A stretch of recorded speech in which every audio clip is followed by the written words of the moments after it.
describe him to me. And Muslims, look at the description of your Rasul. And for some, this would be the first time you hear what your Prophet looked like. I saw a man of striking appearance. ظاهر الوضاء أبلج الوجه, radiant face, حسن الخلق, beautifully created. لم تعبه الثجلة, his belly wasn't protruding. ولم تزر به السعلة, nor was his head disproportionate and small. وسيم قسيم, proportionate and delicate, finely made, a specimen of a creation. في عينيه دعج, in his eyes there was a contrast. The dark was immensely dark, the white was excessively white. وفي أشفاره وطف, and his eyelashes were long. وفي صوته صهل, and in his voice was a natural echo. وفي عنقه سطع, and his neck was elegantly long. وفي لحيته كثاثة, his beard was full and thick. أزج أقرن, his eyebrows were arched, but they were not joined. It was separated. In summit فعليه الوقار, when he was silent, dignity covered him. وإن تكلم سماه وعلاه البهاء, and when he spoke, it was audible and clear, almost commanding and overtaking. أجمل الناس وأبهاهم من بعيد, from afar the most striking and outstanding in appearance. وأحسنهم وأجملهم من قريب, and when he came near, the best of them and the most handsome of them in closeness. حلو المنطق, such an exalted and sweet level of logic. Like when he used to speak, it was so coherently logical, it was smooth and easy to understand. فصل لا نزر ولا هذر, he was to the point, not excessive, nor too short.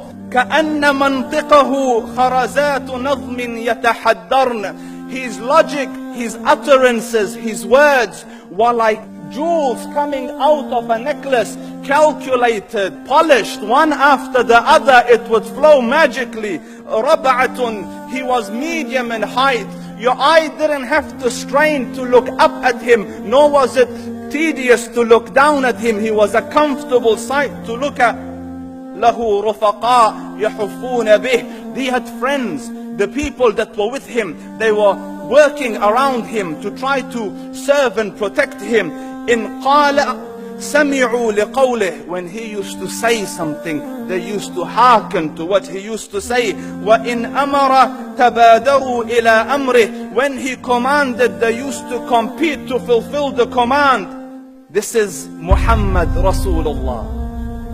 This is Muhammad Rasulullah. Anas ibn Malik says, he says, I came out one night, I came out one night, it was the full moon night.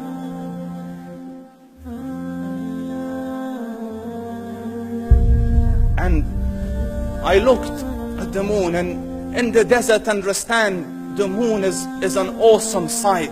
It is smooth, it is radiant, it is clear, it is gentle compared to the scorching sun at which they are used to.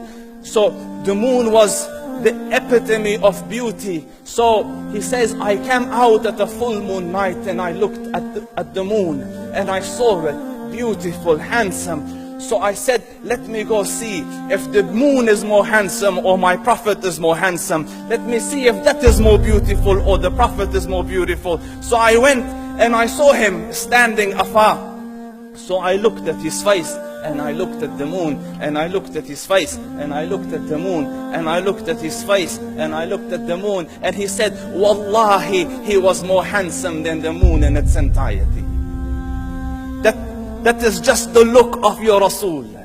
Aisha radiyallahu anha says, I was sewing with the needle, my needle dropped in the dark, I couldn't find it. I said, Ya Rasul, I can't find it. He moved his face close, and I swear, out of the radiance of his face, I found my needle. And the Prophet sallallahu alaihi wasallam was mind-bogglingly handsome, but his handsomeness was covered with waqar and jalal and hayba. The Sahaba say, when we used to sit at his feet, two feelings conflicting would come on the heart. The first one, you wanted to look at him. You wanted to behold the majesty of his face. And when you wanted to look up, shyness used to overtake you, so you used to look down.